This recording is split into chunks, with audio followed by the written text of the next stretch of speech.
Hey guys, Dan here for BladeReviews.com, and today I'm going to be offering up a SOG Visionary II for your consideration.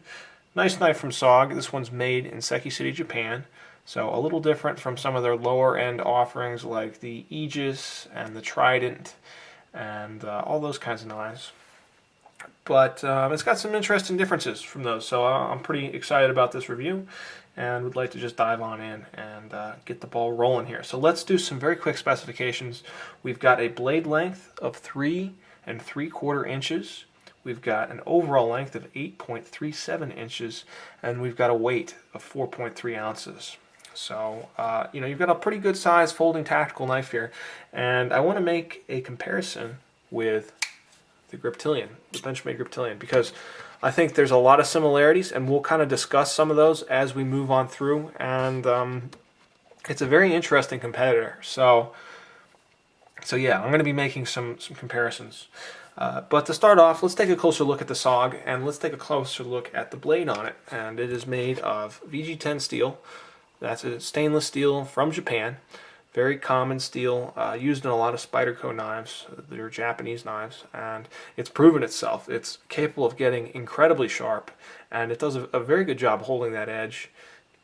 And it's also fairly rust and corrosion resistant. So, it's a nice steel, and it's a good upgrade when you consider that typically the lower end SOGs feature AUS 8, which is another Japanese steel. This is a better Japanese steel. So I like that a lot, and the blade shape is quite interesting. You can see it's distinctly SOG. They've got their own designers. They just do in-house designs, and it's got that kind of typical SOG drop point look to it. You've got a pretty crazy recurve going on and an interesting slope to the belly, and it all kind of comes together in a very, very fine tip. So let's take a closer look at that tip. You can see it's been supported by a swedge, so it actually doesn't get too fine, but it comes to a very tight point. So that end there is going to be fairly delicate, just like any other tip really, but great for penetrating. And then you've also got the recurve, which is excellent for slicing, and you've got the belly, which is good for EDC type tasks too. Although the belly kind of stretches out here ways, so a lot of your work is going to be going on right here, which is good. And the entire knife has been given a black powder coat, and you've also got a hollow grind here that's about halfway up the blade. So pretty nice blade. I do like the look of it, and they put out a nice blade here. Nicely ground edge too. Let's take a closer look at the handle, which is GRN, or glass reinforced nylon, over full stainless steel liners. You can see those liners have been nested, and they've been given a really nice polish too. It's not quite a mirror polish, but you can see how it reflects the light. And I have to wonder, since these are nested, I think that these liners got to be pretty thin, because the knife at 4.2 ounces is pretty light.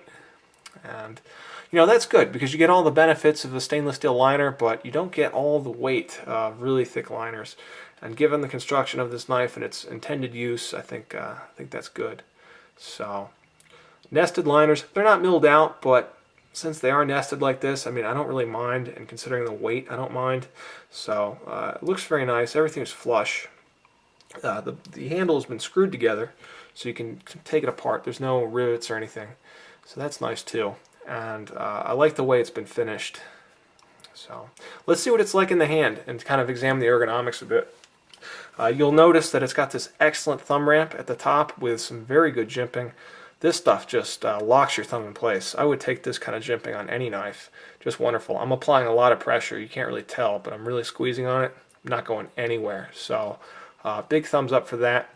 The choil is nice too. It's very comfortable, and it sets you back a ways. Again, more for tactical applications. There's no 50-50 choil or anything like that really enables you to choke up on it, but I think that's good, considering you got to look at the overall design here. So, and I think the ergonomics are nice. The handles are rounded, so it fits the palm of your hand very well. It's incredibly comfortable, and if you throw it in reverse grip, it's nice too. Big knife, so I can get my paw on there no problem, and really enjoy the ergos on this. The pocket clip is distinctly SOG. You'll see it's kind of funky looking, but it's given a matte black finish, or maybe a semi-glossy black finish, and it you know, it's holding up pretty well. I'm starting to see some signs of wear, and this has gotten quite a bit of carry time, so that's to be expected. But very nice low rider clip. If you like the low rider kind of style of carry, you know, SOG does that very well. So, and this is ambidextrous, tip up only, but with the turn of a Phillips screw, you can swap this out for right or left side carry. All in all, you know, the pocket clip's pretty good. Would prefer maybe a more conventional kind of look to it, but you know, it definitely works at least. Deployment. Now, deployment is where I kind of start to have some issues with the knife. It's really not bad. You've got these large ambidextrous thumb studs, but they're kind of hard for me to get at, and they require a good amount of force to pop it open. You know, I had no problem there, but sometimes, you know, it's just not quite as effortless as, say, my Benchmade Griptilian here, which I can just look at the knife and it just flies open.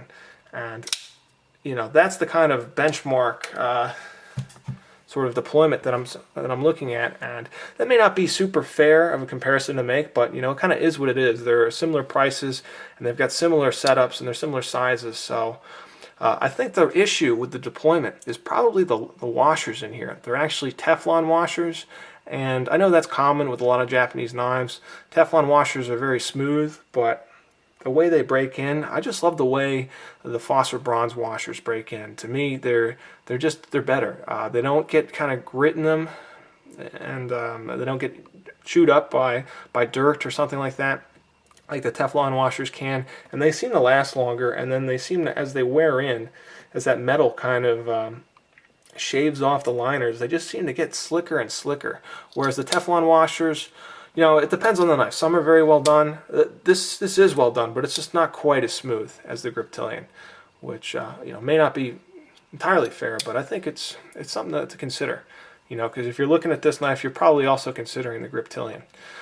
Let's take a look at the lock, which is the arc lock. Again, that's very similar to the axis lock, which is why I keep making the comparisons between this and the Griptilian.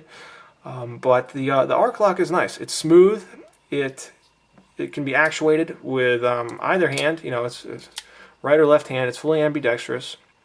It's nice. It's easy to close this with one hand too, which I do like. And you know, the lockup is very solid. So there's no blade play at all. This thing is very solid. So I like that a lot. The overall deployment, you know, it's a little slower than the Griptilian, but maybe, you know, this is just me. This isn't a lot of data. I haven't handled a ton of these knives. I know the Griptilian's very smooth, and this one's been used quite a bit. So, but hey, it is what it is. That's what I've noticed. But the Visionary II is still a very nice knife. If you like the look of it, then I think you would like it. I think it's a good knife. I mean, I don't know what exactly you're looking for, but you've kind of seen me go through it and some of the things I look for, and I really don't have a lot to complain about. The steel's good, the fit and finish is good, the overall design is good. I would prefer phosphor bronze washers, and I think that would smooth the deployment out a bit. But aside from that, you know, it's a very nice knife, and I don't have a lot to complain about. So that's the review. Thanks so much for watching, guys. Let me know if you have any questions about the knife, or if you would just like to leave a comment. That'd be great too. And thanks so much for watching, everybody. I'll be back soon with another knife review.